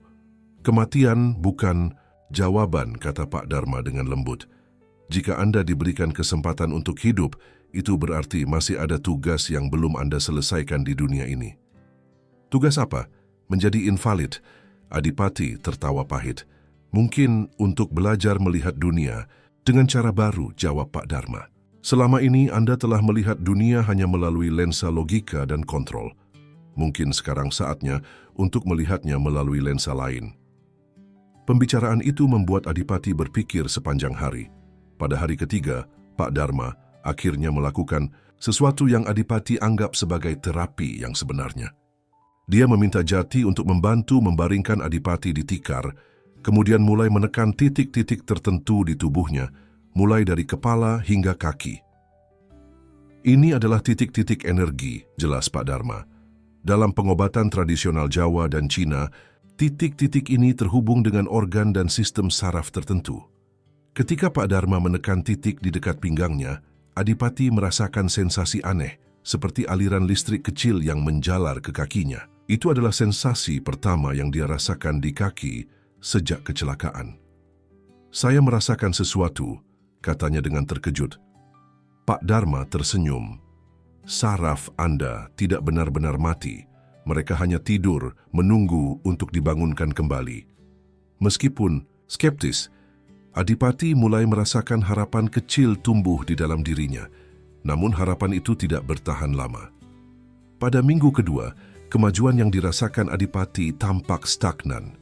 Dia masih tidak bisa menggerakkan kakinya dan sensasi yang dia rasakan tidak konsisten. Beberapa hari dia merasakan sedikit kesemutan, hari lain tidak ada sama sekali. Frustrasi mulai membangun. Sudah hampir 2 minggu, katanya pada Pak Dharma dengan nada menuduh. Saya belum melihat kemajuan nyata. Penyembuhan bukanlah garis lurus, jawab Pak Dharma dengan tenang. Ada naik dan turun. Yang penting adalah arah umumnya. Dan apa arah umumnya, saya masih tidak bisa menggerakkan kaki saya sedikit pun. Perhatikan kemarahan Anda, kata Pak Dharma. Bukan dengan nada menghakimi, tapi observasional. Kemarahan itu berasal dari ketidaksabaran, yang berasal dari keinginan untuk mengontrol. Itulah yang perlu Anda lepaskan. Saya datang ke sini untuk berjalan lagi, bukan untuk mendapat kuliah filosofi, balas Adipati dengan nada tajam. Mungkin Anda perlu keduanya, Pak Dharma tersenyum, karena tubuh Anda tidak akan pulih jika pikiran Anda masih terjebak dalam pola lama. Malam itu, Adipati tidak bisa tidur.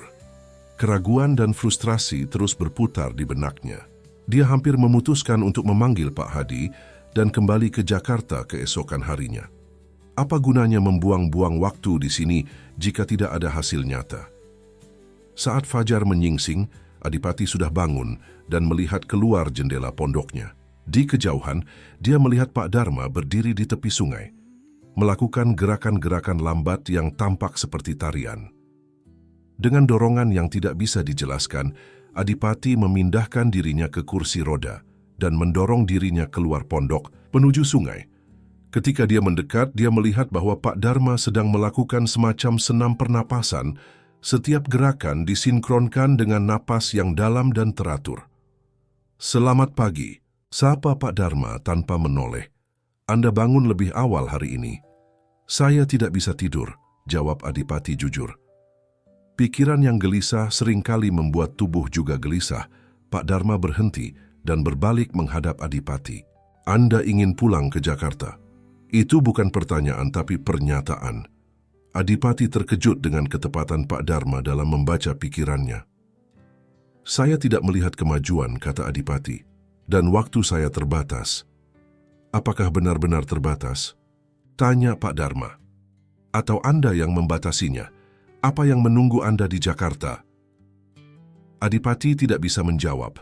Tidak ada yang menunggunya, tidak ada yang membutuhkannya. Hidupnya di sana hanyalah rutinitas kosong dari bangun tidur hingga kembali tidur hari demi hari. "Saya tahu Anda frustrasi," lanjut Pak Dharma, "tapi penyembuhan tidak hanya tentang berjalan lagi. Itu tentang penyembuhan seluruh diri Anda, tubuh, pikiran, dan jiwa." "Tapi bagaimana saya tahu ini berhasil?" tanya Adipati, suaranya melemah. "Bagaimana saya tahu ini bukan hanya harapan kosong?" Pak Dharma menatapnya dengan mata yang dalam dan bijaksana. "Berikan saya 3 hari lagi. Jika dalam 3 hari Anda tidak melihat tanda yang jelas, Anda bebas untuk pergi." Ada sesuatu dalam cara Pak Dharma berbicara yang membuat Adipati setuju. "Baiklah, 3 hari." Pada hari pertama dari 3 hari terakhir ini, Pak Dharma membawa Adipati ke bagian desa yang belum pernah dia kunjungi, sebuah kolam air panas alami yang tersembunyi di antara pepohonan. Air ini mengandung mineral yang dapat membantu memperbaiki saraf, jelas Pak Dharma. "Kami akan merendam kaki Anda di sini selama 1 jam setiap hari." Dengan bantuan Jati, Adipati dipindahkan dari kursi roda dan didudukkan di pinggir kolam dengan kaki terendam dalam air hangat yang berbau belerang. Sensasi hangat yang menyelimuti kakinya terasa aneh, seperti merendam bagian tubuh orang lain. "Pejamkan mata Anda dan rasakan," instruksi Pak Dharma. "Bayangkan panas dari air ini menyebar ke seluruh tubuh Anda, menyembuhkan setiap sel yang rusak." Adipati menutup matanya dan mencoba berkonsentrasi. Awalnya tidak ada yang berbeda, tapi setelah sekitar 30 menit, dia merasakan sesuatu. Sensasi hangat yang aneh di paha kanannya, seolah darah mengalir ke area yang telah lama mati rasa. "Saya merasakan sesuatu," katanya, membuka mata. "Seperti kehangatan." Pak Dharma mengangguk dengan senyum kecil. "Itu tanda bahwa saraf Anda mulai bangun. Ini akan terasa tidak nyaman, kadang-kadang bahkan menyakitkan. Tapi itu adalah tanda kehidupan." Benar saja, malam itu Adipati mengalami rasa sakit yang luar biasa di kedua kakinya, seperti ribuan jarum yang menusuk dari dalam. Dia hampir tidak bisa tidur, keringat membasahi tubuhnya saat dia mencoba menahan rasa sakit. "Ini normal," kata Pak Dharma ketika mengunjunginya di tengah malam. setelah mendengar teriakannya. Saraf yang tidur lama akan terasa sangat sakit ketika mulai aktif kembali, seperti kaki yang kesemutan setelah lama tertindih, tapi 1000 kali lebih kuat. "Berapa lama ini akan berlangsung?" tanya Adipati di antara napasnya yang terengah-engah. "Mungkin beberapa hari, mungkin lebih lama. Setiap tubuh berbeda." Pak Dharma memberikan ramuan herbal yang berbeda dari biasanya. "Minumlah ini. Ini akan membantu dengan rasa sakit." Adipati minum tanpa bertanya. Dia terlalu kesakitan untuk berdebat atau bahkan bertanya apa isi ramuan itu. Keesokan harinya, Adipati terkejut ketika dia bangun dan menemukan bahwa rasa sakit telah berkurang menjadi sensasi kesemutan yang konstan. Lebih mengejutkan lagi, ketika dia mencoba menggerakkan jari kakinya dengan konsentrasi penuh, dia melihat sedikit gerakan di jari kaki kanannya. Sangat kecil, hampir tidak terlihat, tapi nyata. "Jati," panggilnya, suaranya bergetar dengan kegembiraan dan ketidakpercayaan. "Jati!" Jati berlari masuk ke pondok. "Ada apa, Pak?" "Lihat!" Adipati menunjuk ke kakinya dan berkonsentrasi sekuat tenaga. Jari kaki kanannya bergerak sedikit. Mata Jati melebar. "Bapak bisa menggerakkannya. Saya harus memberitahu Pak Dharma." Dia berlari keluar dengan sukacita. Beberapa saat kemudian, Pak Dharma masuk dengan langkah tenang seperti biasa, meskipun matanya berkilat dengan kegembiraan yang tertahan. "Tunjukkan pada saya," pintanya. Adipati berkonsentrasi lagi, dan kali ini jari kaki kanannya bergerak lebih jelas. Dia juga merasakan sensasi aneh di kaki kirinya, meskipun belum ada gerakan yang terlihat. Apakah ini berarti saya akan berjalan lagi?" tanya Adipati, suaranya penuh dengan harapan yang belum pernah dia rasakan sebelumnya. "Ini berarti penyembuhan telah dimulai," jawab Pak Dharma dengan hati-hati. "Apakah Anda akan berjalan lagi dan sejauh mana masih harus kita lihat, tapi ini adalah tanda yang sangat baik." Untuk pertama kalinya sejak kecelakaan, Adipati menangis, bukan karena kesedihan atau frustrasi, tapi karena harapan. Air mata mengalir di pipinya saat dia terus mencoba menggerakkan jari kakinya. Setiap gerakan kecil terasa seperti kemenangan besar. "Bagaimana ini mungkin?" tanyanya di antara isak tangisnya. "Semua dokter mengatakan kerusakannya permanen.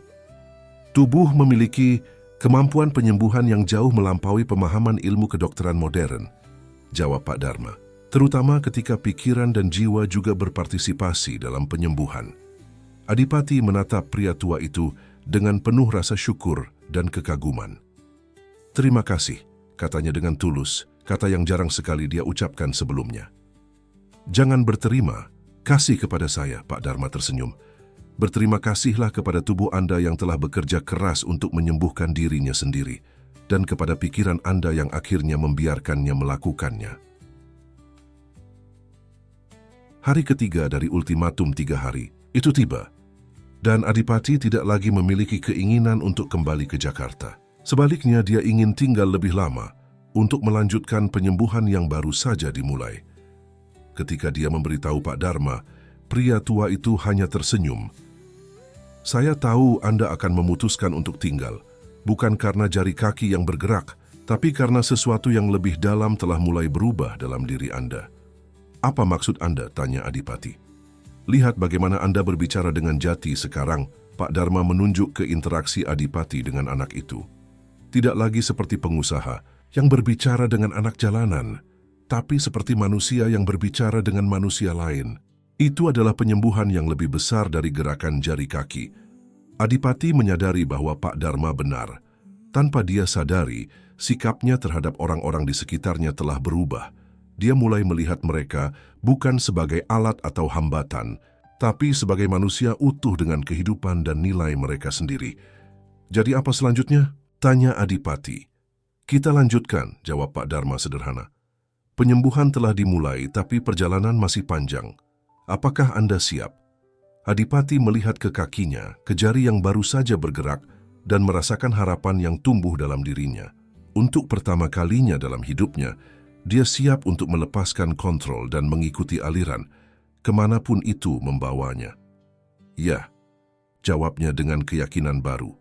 Saya siap. Sebulan telah berlalu sejak Adipati pertama kali menggerakkan jari kakinya. Waktu berlalu dengan ritme yang berbeda di Ciawi. Lebih lambat namun lebih bermakna. Setiap hari membawa kemajuan kecil yang dulu akan dianggap Adipati sebagai hal yang tidak signifikan, tapi sekarang dia merayakannya sebagai kemenangan besar. Pagi ini, dengan bantuan Jati dan 2 batang kayu sebagai penyangga, Adipati berhasil berdiri untuk pertama kalinya sejak kecelakaan. Kakinya gemetar hebat, dan dia hanya mampu bertahan selama beberapa detik sebelum kembali jatuh ke kursi rodanya. Tapi baginya, itu adalah pencapaian monumental. Bagus, kata Pak Dharma dengan senyum. Bangga, tubuh Anda mulai mengingat bagaimana rasanya berdiri. Tapi saya masih belum bisa menopang berat badan saya, kata Adipati. Napasnya terengah-engah dari usaha yang baru saja dia lakukan. Itu akan datang dengan waktu. Pak Dharma menepuk bahunya. Otot-otot Anda telah lama tidak digunakan. Mereka perlu waktu untuk menjadi kuat kembali. Adipati mengangguk. Dulu dia akan menuntut hasil instan seperti yang selalu dia dapatkan dalam bisnis. Tapi sebulan hidup di desa ini telah mengajarkannya satu hal yang tak ternilai. Kesabaran. Saya akan mencoba lagi besok, katanya, mengelap keringat dari dahinya. Tidak, Pak Dharma menggeleng. Besok kita akan beristirahat. Tubuh juga perlu waktu untuk memulihkan diri. Penyembuhan adalah tentang keseimbangan antara usaha dan istirahat, antara bekerja keras dan melepaskan. Adipati mengangguk lagi, menerima nasihat itu tanpa bantahan. Sesuatu yang akan tampak mustahil bagi siapapun yang mengenalnya di Jakarta beberapa bulan lalu. Setelah sesi terapi pagi, Jati mengajak Adipati berkeliling desa, mendorong kursi, rodanya melalui jalan-jalan kecil, dan memperkenalkannya kepada penduduk desa. Selama sebulan di sini, Adipati telah mulai mengenal banyak dari mereka. Petani, pengrajin, guru sekolah desa. Orang-orang sederhana dengan kehidupan yang tidak pernah dia pertimbangkan sebelumnya. Itu rumah Bu Sari, kata Jati, menunjuk ke sebuah rumah kayu kecil dengan halaman penuh bunga. Anda belum pernah bertemu dengannya, bukan? Dia adalah guru matematika di sekolah kami. Wanita yang dulu di kursi roda, tanya Adipati, mengingat foto yang ditunjukkan Jati padanya di taman. Ya, Jati mengangguk dengan semangat. Mau bertemu dengannya? Adipati mengangguk. Dia telah mendengar tentang Bu Sari dari Jati dan Pak Dharma, tapi belum pernah bertemu dengannya secara langsung. Wanita itu diceritakan sebagai salah satu keajaiban Pak Dharma, seseorang yang didiagnosis mengalami kelumpuhan permanen, tapi kini bisa berjalan lagi. Jati mengetuk pintu, dan setelah beberapa saat seorang wanita berusia sekitar 35 tahun membuka pintu. Dia bertubuh kecil dengan rambut hitam panjang yang dikepang. Tidak ada tanda-tanda bahwa dia pernah mengalami kelumpuhan. Dia berdiri tegak dan bergerak dengan lancar. Jati, wanita itu menyapa dengan hangat. Dan ini pasti Pak Adipati yang saya dengar banyak ceritanya. Bu Sari, Jati memperkenalkan, ini Pak Adipati dari Jakarta. Senang bertemu dengan Anda, Sari membungkuk sedikit. Silakan masuk, saya baru saja membuat teh. Di dalam rumah sederhana namun rapi itu, mereka duduk di ruang tamu kecil yang dihiasi dengan foto-foto murid sekolah dan beberapa penghargaan mengajar. Adipati memperhatikan bahwa tidak ada foto keluarga. Jati bilang Anda juga pernah mengalami kelumpuhan, kata Adipati langsung, tidak terbiasa dengan basa-basi. Sari tersenyum, tidak tersinggung dengan keterus-terangannya. Ya, 3 tahun lalu, kecelakaan motor. Tulang belakang saya cedera parah dan dokter mengatakan saya tidak akan pernah berjalan lagi. Tapi sekarang Anda berjalan tanpa bantuan, Adipati mengamati. Bagaimana itu mungkin? Saya tidak tahu pastinya. Sari meletakkan cangkir teh di hadapan mereka. Saya hanya mengikuti panduan Pak Dharma, hari demi hari. Awalnya tidak ada yang terjadi. Tapi kemudian, perlahan-lahan, saya mulai merasakan kaki saya lagi. Pertama, hanya kesemutan, lalu rasa sakit yang luar biasa, lalu gerakan kecil. Setelah 6 bulan, saya bisa berdiri dengan bantuan. Setelah 1 tahun, saya bisa berjalan dengan tongkat. Sekarang, seperti yang Anda lihat, saya berjalan normal. Dokter mengatakan apa tentang pemulihan Anda? Tanya Adipati. masih mencari penjelasan ilmiah. Mereka menyebutnya keajaiban medis, Sari tertawa kecil, atau misdiagnosis. Selalu ada penjelasan logis bagi mereka yang tidak ingin melihat melampaui apa yang mereka tahu dan apa yang Anda percaya. Saya percaya tubuh kita memiliki kemampuan penyembuhan yang luar biasa, jawab Sari dengan tenang, terutama ketika kita berhenti melawannya dengan pikiran kita. Apa maksud Anda dengan melawan dengan pikiran? Tanya Adipati. Kita seringkali terlalu percaya pada apa yang dikatakan orang lain tentang batasan kita. Sari menatap Adipati dengan serius. Saat dokter mengatakan tidak mungkin, pikiran kita menerima itu sebagai kebenaran absolut. Tubuh mendengarkan pikiran itu dan bertindak sesuai. Tapi bagaimana jika itu tidak benar? Bagaimana jika tidak mungkin hanya berarti belum ditemukan caranya? Kata-kata itu menggema dalam diri Adipati. Selama hidupnya, dia telah mendefinisikan realitas berdasarkan apa yang dia anggap mungkin dan tidak mungkin. Dia telah membuat keputusan berdasarkan perhitungan risiko dan probabilitas. Tapi bagaimana jika semua itu hanya membatasi apa yang benar-benar mungkin? Jadi Anda percaya bahwa keyakinan dapat mengubah realitas fisik? Tanya Adipati. Saya percaya keyakinan dapat membuka pintu yang sebelumnya kita anggap terkunci, jawab Sari. Apa yang terjadi setelah itu tergantung pada banyak faktor kerja keras, dukungan, dan mungkin sedikit keajaiban. Mereka berbincang lebih lama, dan Adipati terpesona oleh kisah Sari. Bukan hanya pemulihan fisiknya, tapi juga transformasi mentalnya. Dulu dia adalah eksekutif pemasaran di Jakarta, hidup dengan kecepatan tinggi dan stres konstan. Kecelakaan dan pemulihan yang panjang telah mengubahnya menjadi seseorang yang berbeda. Lebih tenang, lebih bahagia, lebih terhubung dengan dirinya sendiri dan orang lain. Saya tidak pernah kembali ke kehidupan lama saya, kata Sari, menjawab pertanyaan Adipati tentang rencana masa depannya. Bukan karena saya tidak bisa, tapi karena saya tidak ingin. Saya telah menemukan tujuan baru di sini, mengajar anak-anak desa, membantu orang lain yang mengalami trauma seperti saya. Kata-kata itu membuat Adipati terdiam. Apakah itu yang juga akan terjadi padanya? Apakah dia akan menemukan tujuan baru, kehidupan baru yang sama sekali berbeda dari yang dia kenal selama ini? Ketika mereka berpamitan, Sari memegang tangan Adipati dengan hangat. Jangan menyerah, katanya dengan tulus. Perjalanan ini tidak mudah, tapi sepadan. Malam itu, Adipati berbaring di tempat tidurnya, memikirkan semua yang telah terjadi dalam sebulan terakhir.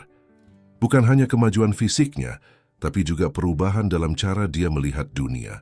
Dia telah menghabiskan waktu lebih banyak dengan Jati, mendengarkan cerita anak itu tentang kehidupan di jalanan Jakarta, tentang impiannya untuk bersekolah dan menjadi dokter suatu hari nanti. Kenapa dokter? Adipati pernah bertanya. Karena saya ingin membantu orang seperti ibu saya, jawab Jati dengan mata berbinar. Dia tidak perlu pergi jika ada dokter yang mau merawatnya tanpa uang. Jawaban sederhana itu menusuk hati Adipati. Berapa banyak nyawa yang bisa diselamatkan jika sistem kesehatan lebih adil? Berapa banyak anak seperti Jati yang tidak perlu menjadi yatim piatu jika akses ke perawatan medis tidak ditentukan oleh uang? Pemikiran-pemikiran ini tidak pernah terlintas dalam benak Adipati sebelumnya. Sebagai pengusaha, dia selalu percaya pada sistem meritokrasi. Mereka yang bekerja keras akan mendapatkan imbalan, mereka yang tidak akan tertinggal. Tapi sekarang dia melihat betapa naifnya pandangan itu. Bagaimana seorang anak seperti Jati, tidak peduli seberapa cerdas atau keras kerjanya, bisa bersaing dalam sistem yang sudah diatur sejak awal untuk melawannya. Keesokan paginya setelah sarapan, Pak Dharma mengajak Adipati ke bagian lain dari desa, sebuah bangunan sederhana yang berfungsi sebagai klinik desa. Klinik ini dibangun oleh komunitas kami 5 tahun lalu, jelas Pak Dharma saat Jati mendorong kursi roda Adipati masuk ke dalam. Kami tidak memiliki dokter tetap, hanya seorang perawat yang datang dari kota terdekat 2 kali seminggu. Di dalam, fasilitas sangat minim. Beberapa tempat tidur, lemari obat yang hampir kosong, dan peralatan medis dasar yang tampak usang. Kenapa Anda membawa saya ke sini? Tanya Adipati. Karena saya ingin Anda melihat realitas kehidupan di sini, jawab Pak Dharma. Saya tahu Anda membuat janji untuk membangun rumah sakit jika Anda bisa berjalan lagi, tapi saya ingin Anda memahami apa yang benar-benar dibutuhkan oleh komunitas ini. Adipati melihat sekeliling dengan perasaan campur aduk. Sebagai pengusaha, dia telah mendanai banyak proyek corporate social responsibility untuk membangun citra perusahaannya. Tapi ini berbeda, ini nyata, ini manusia yang sesungguhnya dengan kebutuhan yang mendesak. Apa yang paling dibutuhkan di sini? Tanya Adipati. Akses, jawab Pak Dharma sederhana. Akses ke perawatan kesehatan berkualitas tanpa harus berjalan berjam-jam ke kota besar. Akses ke pendidikan kesehatan yang baik. Akses ke obat-obatan yang tidak mereka mampu beli. Adipati mengangguk, pikirannya mulai bekerja. Tidak seperti dulu ketika dia berpikir tentang angka dan keuntungan, kini dia berpikir tentang dampak nyata. Berapa banyak nyawa yang bisa diselamatkan, berapa banyak penderitaan yang bisa dikurangi. Saya akan melakukannya, kata Adipati dengan mantap. Tidak hanya rumah sakit, tapi sistem kesehatan terintegrasi dengan program beasiswa untuk anak-anak desa yang ingin menjadi tenaga medis, dengan layanan kesehatan bergerak untuk menjangkau desa-desa terpencil. Pak Dharma tersenyum. Saya tahu Anda akan mengatakan itu. Jiwa Anda sedang sembuh, sama seperti tubuh Anda. 2 minggu kemudian, kemajuan Adipati semakin terlihat. Dengan bantuan tongkat khusus, dia sekarang bisa berdiri selama beberapa menit dan bahkan mengambil beberapa langkah kecil. Rasa sakit masih ada dan kakinya masih sangat lemah, tapi kemajuannya tidak bisa disangkal. Suatu sore, saat Adipati sedang berlatih berjalan di pinggir sungai dengan bantuan Jati, sebuah mobil asing memasuki desa. Adipati segera mengenali Mercedes hitam itu, mobil Hendra Subianto, teman dan partner bisnisnya. Apa yang dia lakukan di sini? Gumam Adipati, terkejut. Beberapa saat kemudian, Hendra turun dari mobil dan berjalan cepat ke arah mereka, tampak terkejut melihat Adipati berdiri dengan bantuan tongkat. Pati, serunya, kau berdiri. Hendra, Adipati mengangguk, mencoba menyeimbangkan dirinya. Apa yang kau lakukan di sini? Aku mencarimu, jawab Hendra, masih tampak terkejut. Kau menghilang selama hampir 2 bulan. Tidak ada kabar, tidak ada telepon. Sekretarismu hanya mengatakan kau sedang beristirahat di luar kota. Aku harus menyogok sopirmu untuk mendapatkan informasi tentang tempat ini. Aku baik-baik saja, seperti yang kau lihat, kata Adipati, bahkan tersenyum sedikit. Lebih dari baik-baik saja, Hendra menggelengkan kepalanya dengan takjub. Kau berdiri. Para dokter mengatakan itu tidak mungkin. Banyak hal yang mereka katakan tidak mungkin ternyata mungkin, jawab Adipati, mengulangi kata-kata Sari. Hendra menatap Jati dengan curiga. Siapa anak ini? Dan tempat apa ini sebenarnya? Ini Hajati, Adipati memperkenalkan dengan bangga. Dan tempat ini adalah Ciawi, desa yang akan memiliki sistem kesehatan terbaik di Jawa Barat dalam waktu dekat. Apa? Hendra tampak bingung. Pati, kita perlu bicara secara pribadi. Adipati mengangguk ke arah Jati yang dengan enggan melepaskan pegangan pada lengan Adipati dan mundur beberapa langkah, tetapi tetap dalam jarak untuk menangkap jika Adipati kehilangan keseimbangan. Ada masalah di perusahaan, kata Hendra dengan suara rendah. Dewan direksi telah membuat beberapa keputusan yang tidak bijaksana. Saham kita turun 15% bulan ini. Mereka membutuhkanmu kembali. Dulu angka 15% akan membuat Adipati panik. Sekarang anehnya dia merasa tenang. Aku yakin mereka bisa menanganinya. Tidak, mereka tidak bisa. Hendra tampak frustrasi. Mereka tidak memiliki visimu, ketegasanmu. Perusahaan membutuhkanmu, Pati. Atau mungkin tidak, kata Adipati pelan. Mungkin perusahaan perlu berkembang dengan cara yang berbeda sekarang. Apa yang terjadi padamu? Hendra menatapnya seolah berbicara dengan orang asing. Kau berbicara seperti bukan dirimu. Mungkin aku memang bukan diriku yang dulu, Adipati merenung. Atau mungkin aku akhirnya menjadi diriku yang sebenarnya. Mereka berbicara lebih lama, dengan Hendra terus menekan tentang kebutuhan mendesak perusahaan dan Adipati menanggapi dengan ketenangan yang mengejutkan. Akhirnya Hendra tampak menyerah. "Jadi kau tidak akan kembali?" tanyanya terdengar lelah. "Aku akan kembali," jawab Adipati. "Tapi bukan sebagai CEO yang sama dan bukan sekarang. Aku masih memiliki pemulihan yang harus diselesaikan di sini dan proyek baru yang harus dimulai." "Proyek apa?" "Yayasan Kesehatan," kata Adipati dengan antusiasme yang tidak pernah dilihat Hendra sebelumnya. "Untuk menyediakan akses kesehatan bagi mereka yang tidak mampu, dimulai dari desa ini, tapi nantinya akan diperluas." Hendra menatapnya dengan bingung, tapi kemudian perlahan-lahan ekspresinya berubah menjadi pengertian. "Kau serius tentang ini?" "Sangat serius," Adipati mengangguk. "Aku akan membutuhkan bantuanmu untuk menyiapkan struktur legalnya."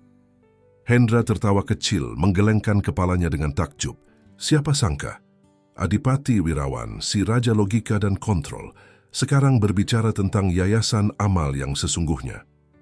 Hidup penuh dengan kejutan, Adipati tersenyum. Setelah Hendra pergi, dengan janji untuk kembali minggu depan dengan dokumen-dokumen yang diperlukan, Adipati menemukan Pak Dharma duduk di pendopo seolah menunggunya. "Teman Anda tampaknya terkejut dengan perubahan Anda," kata Pak Dharma. "Bukan hanya perubahan fisik," Adipati mengangguk, "tapi juga perubahan dalam cara saya melihat dunia." "Itulah penyembuhan yang sesungguhnya," Pak Dharma tersenyum. "Tubuh akan mengikuti kemana pikiran dan jiwa pergi." Adipati duduk di samping Pak Dharma, menatap matahari yang mulai terbenam di balik pegunungan. "Saya tidak pernah berpikir akan mengatakan ini, tapi kecelakaan itu mungkin adalah hal terbaik yang pernah terjadi pada saya." "Bukan kecelakaannya," koreksi Pak Dharma dengan lembut, "tapi apa yang Anda pilih untuk lakukan dengannya. Kita tidak selalu bisa memilih apa yang terjadi pada kita, tapi kita selalu bisa memilih bagaimana kita meresponnya." Jati bergabung dengan mereka, duduk di lantai pendopo dengan kaki bersila. Dia tampak gelisah, seolah ada sesuatu yang ingin dia katakan. "Ada apa, Jati?" tanya Adipati, menyadari kegelisahan anak itu. "Apa Bapak akan kembali ke Jakarta?" tanya Jati dengan suara kecil. "Setelah Bapak bisa berjalan lagi?" Adipati menyadari bahwa dia belum memikirkan hal itu. Apa yang akan terjadi setelah pemulihannya selesai? Apakah dia akan kembali ke kehidupan lamanya di Jakarta? Kembali ke perusahaan, ke apartemen mewahnya, ke rutinitas yang kini terasa begitu kosong. "Saya akan kembali," kata Adipati akhirnya.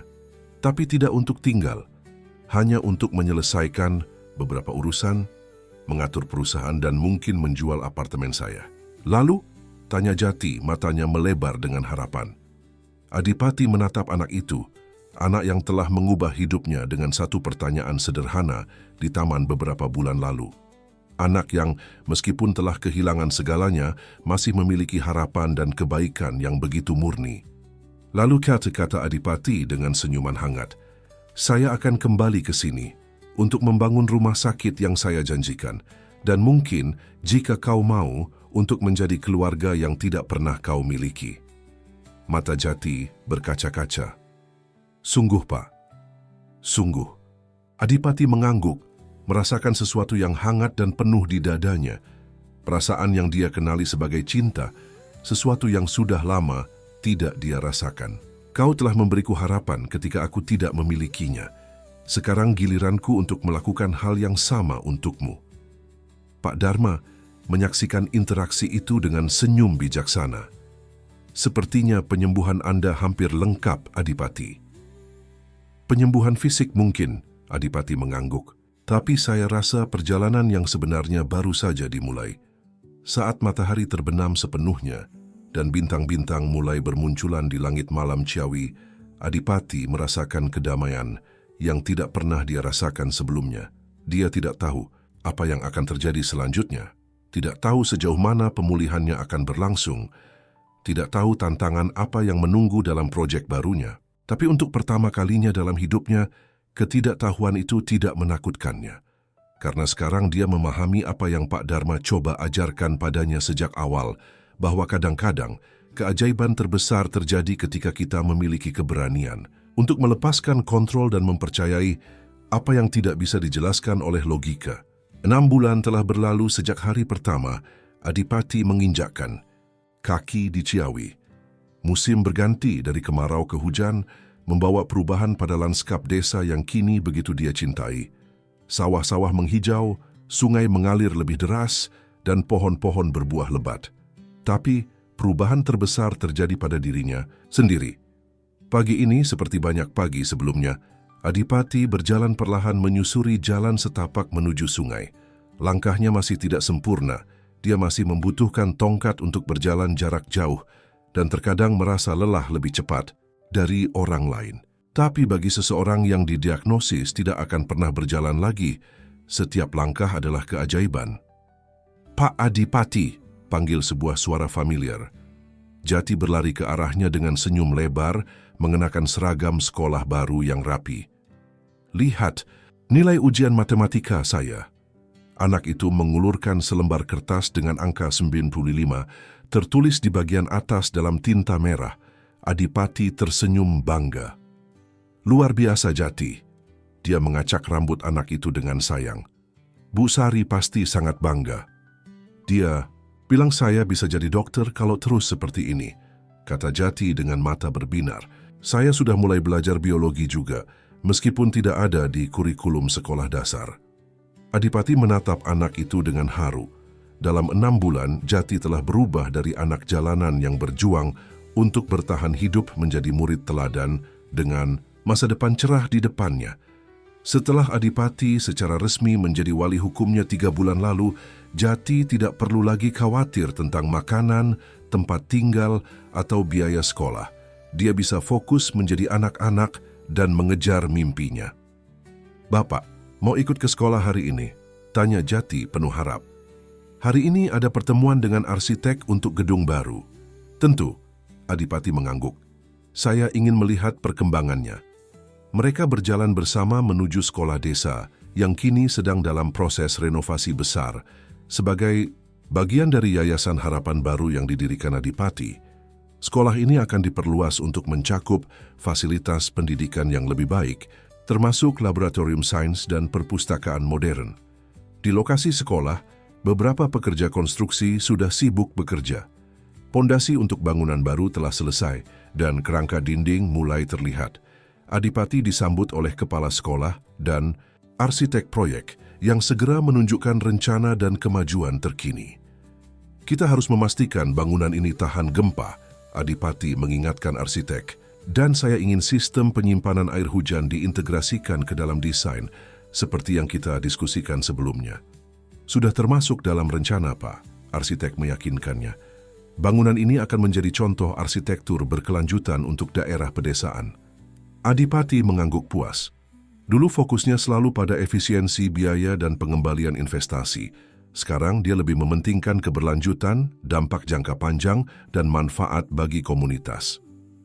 Setelah pertemuan, Jati bergegas ke kelasnya, sementara Adipati melanjutkan perjalanannya ke lokasi kedua, area yang akan menjadi pusat kesehatan Ciawi. Tanah seluas 2 hektar telah dibeli dan dibersihkan, siap untuk pembangunan yang akan dimulai bulan depan.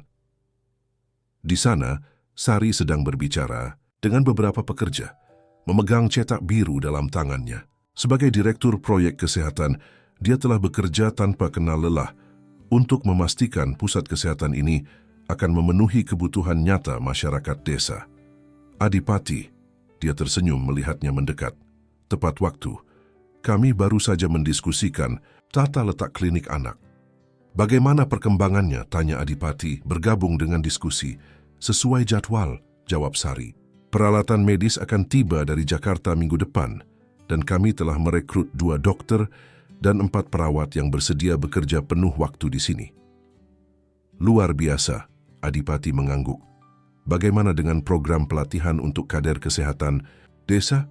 "Sudah ada 20 pendaftar," Sari tersenyum. "Kebanyakan ibu-ibu muda yang ingin belajar tentang perawatan dasar dan pertolongan pertama." Adipati merasakan kepuasan dalam yang tidak pernah dia rasakan dalam keberhasilan bisnisnya dulu. Ini adalah jenis kesuksesan yang berbeda, yang diukur bukan dengan angka di rekening bank, tapi dengan kehidupan yang disentuh dan masa depan yang diubah. Saat mereka melanjutkan diskusi, sebuah mobil SUV memasuki area tersebut. Hendra Subianto turun dari mobil membawa beberapa map dan tablet. "Maaf terlambat," kata Hendra menghampiri mereka. "Macet di jalan dari Bogor." "Tidak masalah," Adipati menyambut temannya. "Kami baru saja mulai." Hendra, yang kini menjadi ketua Dewan Pengawas Yayasan Harapan Baru, telah berubah hampir sama drastisnya dengan Adipati. Setelah melihat transformasi temannya dan dampak pekerjaan mereka di Ciawi, dia mulai mempertanyakan nilai-nilai dan prioritasnya sendiri. Meskipun masih aktif di dunia bisnis, dia kini mendedikasikan setengah waktunya untuk yayasan. "Aku membawa kabar baik," kata Hendra, membuka tabletnya. "Kementerian Kesehatan telah menyetujui proposal kita untuk program percontohan. Mereka akan mendukung replikasi model kesehatan kita di 5 desa lain di Jawa Barat." "Itu berita bagus," Adipati tersenyum. "Kapan kita bisa mulai?" "Setelah pusat kesehatan ini beroperasi penuh dan terbukti efektif," jawab Hendra. "Mungkin 6 bulan dari sekarang." Mereka melanjutkan diskusi, membahas rencana ekspansi, anggaran, dan strategi implementasi. Beberapa tahun lalu, diskusi seperti ini akan fokus pada keuntungan, pengurangan biaya, dan efisiensi. Sekarang fokusnya adalah keberlanjutan, keterjangkauan, dan dampak positif bagi masyarakat. Setelah pertemuan selesai, Hendra menarik Adipati ke samping. "Ada sesuatu yang ingin kubicarakan denganmu, secara pribadi." Mereka berjalan ke tempat yang lebih tenang, di bawah pohon mangga besar yang memberikan keteduhan dari matahari siang yang terik. "Ada tawaran untuk membeli Wirawan Group," kata Hendra langsung. "Konglomerat Singapura. Tawaran mereka sangat bagus, 20% di atas nilai pasar." Adipati mengangguk, tidak terkejut. Sejak dia memutuskan untuk fokus pada yayasan dan hanya mempertahankan peran sebagai penasihat di perusahaan, rumor tentang akuisisi telah beredar. "Apa pendapatmu?" tanya Adipati. "Secara bisnis ini tawaran yang sangat baik," jawab Hendra jujur. "Tapi keputusan ada di tanganmu. Ini perusahaan yang kau bangun dari nol." Adipati terdiam sejenak, memandang ke kejauhan. Wirawan Group adalah pencapaian terbesar dalam hidupnya dulu. Bukti dari kecerdasannya, ketegasannya, dan visinya. Menjualnya akan terasa seperti melepaskan bagian dari identitasnya. Tapi itu adalah identitas lama. Identitas dari Adipati yang dulu, yang percaya bahwa nilai seseorang diukur dari kekayaan, kekuasaan, dan prestis. Sekarang dia tahu bahwa ada hal-hal yang jauh lebih berharga. "Aku akan menjualnya," kata Adipati akhirnya. "Dengan syarat, tidak ada PHK massal, dan 30% dari hasil penjualan akan masuk ke Yayasan Harapan Baru sebagai dana abadi." Hendra tersenyum. "Aku sudah menduga kau akan mengatakan itu. Aku akan menelepon pengacara untuk menyiapkan persyaratannya." Saat Hendra pergi untuk membuat beberapa panggilan telepon, Adipati duduk di bawah pohon mangga, menikmati angin sepoi-sepoi dan suara alam di sekitarnya. Dia merenungkan perjalanannya selama 6 bulan terakhir, dari seorang pria yang hampir menyerah pada hidup menjadi seseorang dengan tujuan baru dan semangat yang diperbarui. Pak Dharma bergabung dengannya, duduk di sampingnya dengan ketenangan khas yang selalu dia miliki. "Anda telah membuat banyak perubahan di sini," kata Pak Dharma, menunjuk ke area konstruksi dan desa di sekitarnya. "Berkat Anda," jawab Adipati dengan tulus. "Jika bukan karena Anda, saya masih akan terkurung di apartemen saya di Jakarta, tenggelam dalam kesedihan dan keputusasaan." "Bukan saya yang menyembuhkan Anda," Pak Dharma menggeleng pelan. "Anda yang menyembuhkan diri sendiri, saya hanya menunjukkan jalannya." "Tapi bagaimana?" tanya Adipati, pertanyaan yang selalu ingin dia tanyakan. "Bagaimana mungkin saya bisa berjalan lagi ketika semua dokter mengatakan itu tidak mungkin?" "Pak," Dharma tersenyum.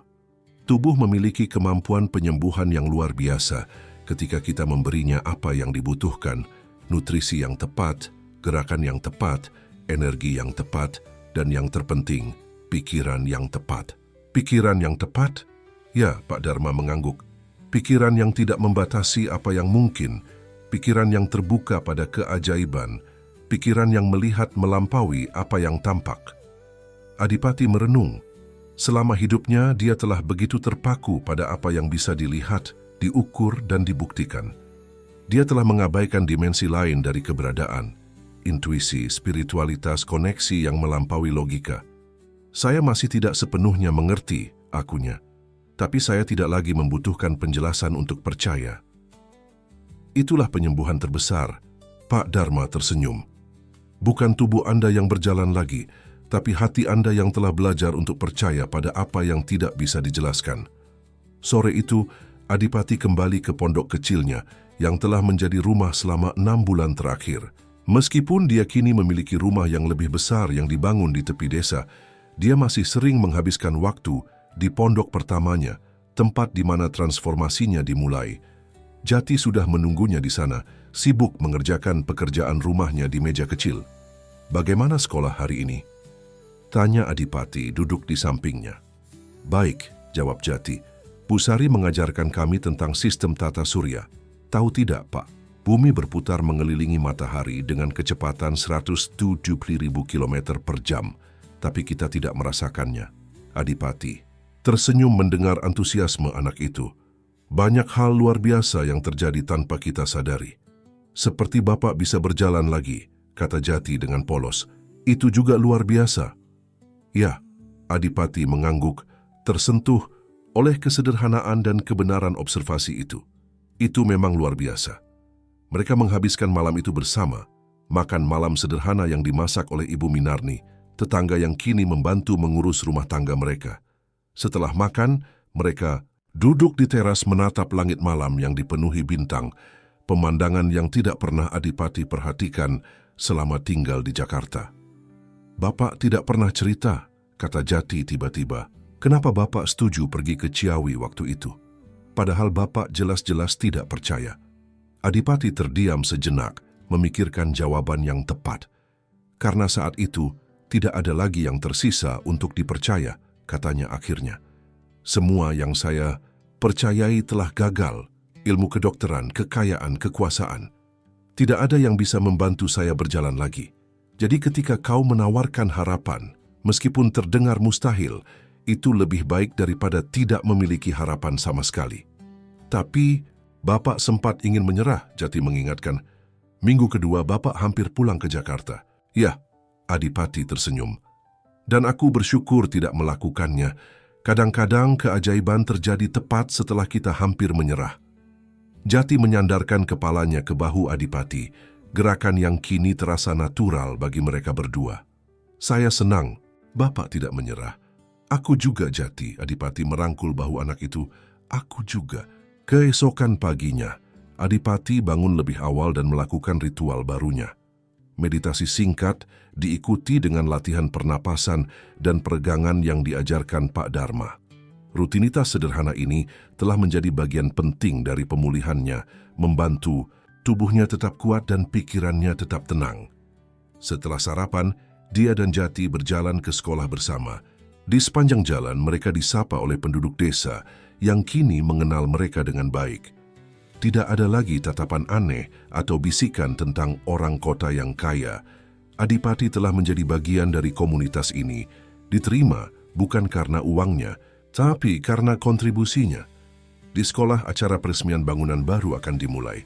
Meskipun konstruksi belum selesai sepenuhnya, bagian pertama, perpustakaan dan laboratorium komputer, telah siap digunakan. Seluruh desa berkumpul untuk merayakan, dengan kepala desa memimpin upacara. "Hari ini adalah hari bersejarah bagi desa kita," kata kepala desa dalam pidatonya. "Berkat dukungan Yayasan Harapan Baru dan visi Pak Adipati, anak-anak kita akan memiliki akses ke pendidikan berkualitas tanpa harus pergi jauh ke kota." Tepuk tangan riuh terdengar dari kerumunan. Adipati, yang berdiri di samping Jati di barisan depan, merasa terharu melihat kebahagiaan dan harapan di wajah anak-anak desa. Setelah pemotongan pita, anak-anak diperbolehkan memasuki perpustakaan baru. Mereka berlarian dengan gembira, menyentuh buku-buku baru dan komputer dengan kagum. Bagi banyak dari mereka, ini adalah pertama kalinya mereka melihat komputer secara langsung. "Lihat, Pak," Jati menunjuk ke seorang anak perempuan kecil yang dengan hati-hati membuka sebuah buku sains. dengan gambar-gambar berwarna. Itu Rina, adik Bu Sari yang sering saya ceritakan. Dia sangat ingin menjadi ilmuwan. Sekarang dia bisa belajar lebih banyak. Adipati memperhatikan anak perempuan itu. Matanya bersinar dengan kegembiraan dan keingintahuan yang sama seperti yang dia lihat di mata Jati. Berapa banyak anak seperti dia dan Jati yang mimpinya terhalang hanya karena mereka lahir di tempat yang salah pada waktu yang salah, dalam keluarga yang salah. Kita akan membangun lebih banyak perpustakaan seperti ini, kata Adipati, merangkul bahu Jati. Di desa-desa lain, di kota-kota kecil, setiap anak berhak memiliki kesempatan untuk belajar dan bermimpi. Bapak sungguh-sungguh? Tanya Jati, matanya melebar dengan kegembiraan. Tentu, Adipati mengangguk. Itu akan menjadi fokus berikutnya dari yayasan kita. Setelah pusat kesehatan selesai. Kita? Jati mengulang, terkejut dengan kata yang Adipati gunakan. Ya, kita, Adipati tersenyum. Suatu hari nanti, ketika kau sudah dewasa, yayasan ini akan menjadi milikmu juga. Kau akan melanjutkan pekerjaan yang telah kita mulai. Air mata kebahagiaan menggenang di mata Jati. Dia memeluk Adipati dengan erat, tidak peduli bahwa seluruh desa bisa melihat mereka.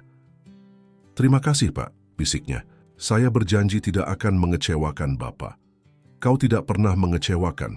Adipati memeluknya kembali. Kau adalah harapan baru yang menyelamatkanku ketika aku hampir menyerah.